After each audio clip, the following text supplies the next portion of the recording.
Hey, it's Nav here from LoanSub. I run a online mortgage management platform. We allow home loan borrowers to get a better home loan for life using technology. Today, I have Alex from Atlas Lawyers again, and we are going to be talking about all things around property conveyancing.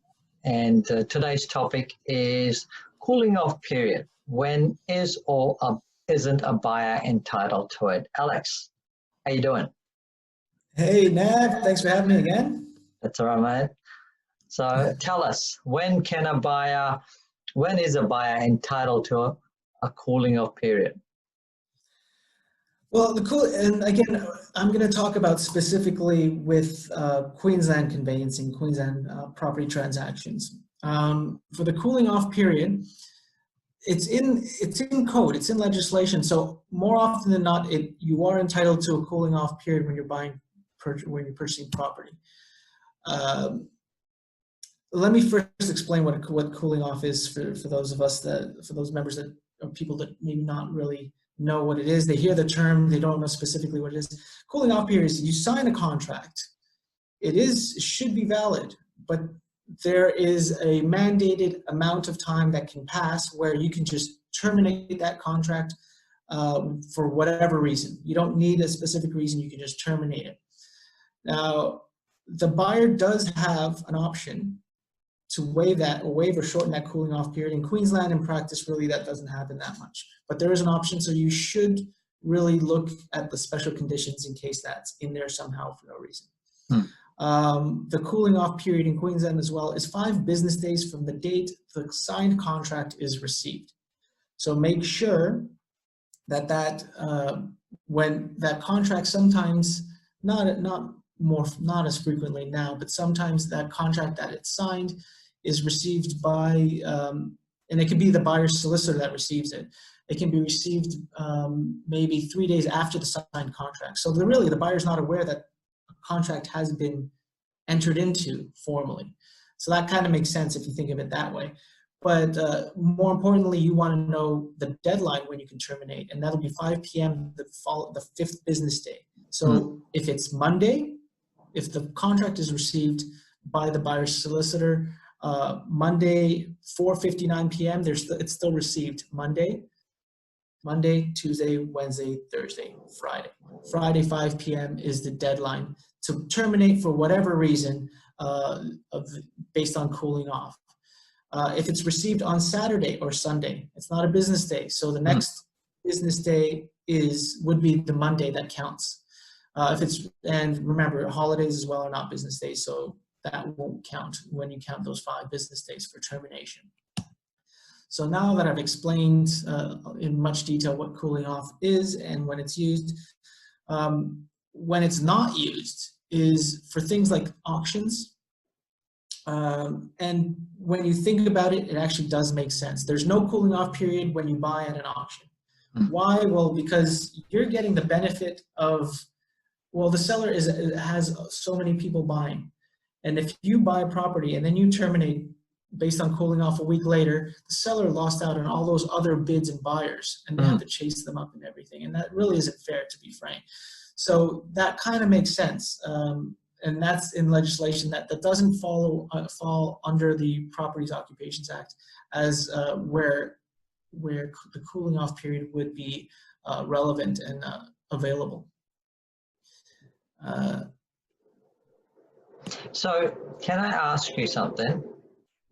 Actually, I see your next slide is going to be answering that question. So I'll let you carry on. All right. Well, and then just the anticipation of having the terminator there, right? So very important. In practice, I'm telling you about the cooling off period. There is a lot of questions that I have from buyers. Oh, when is the cooling off period? What's going on? If you have something like a finance condition and you want to invoke your cooling off clause, as a solicitor, I normally say don't. As long as we're able to fit that under the finance condition, because if you terminate a contract based on cooling off, you do have to pay 0.25% of the purchase price, and people think it's deposit of the purchase price. You have to pay as a penalty. So when you invoke that cooling off period, you're not getting a free get out of jail free card. You actually have to pay a penalty for that. So very, very cautious, and make sure you seek legal advice that if you do want to invoke that cooling off period, if there's any other avenues available to you that you can terminate and receive your full deposit back. So is it something that the buyer and seller can come into agreement on, like a waiver, for example, if the seller, you know, willing to accommodate the buyer if something happens, aside from using the finance clause, if they do terminate during the cooling off period, should the buyer really approach the seller and explain the situation in the hope of not being penalized at 0.25% of the purchase price? Well, these are always, a contract is always upon agreement. I mean, when you look at it though, the seller is entitled, if you invoke a cooling off period and you terminate the contract, the seller is entitled to 0.25% of the purchase price. They don't have to enforce that. I mean, if they say, yeah, that's fine, we'll let you off, that's fine.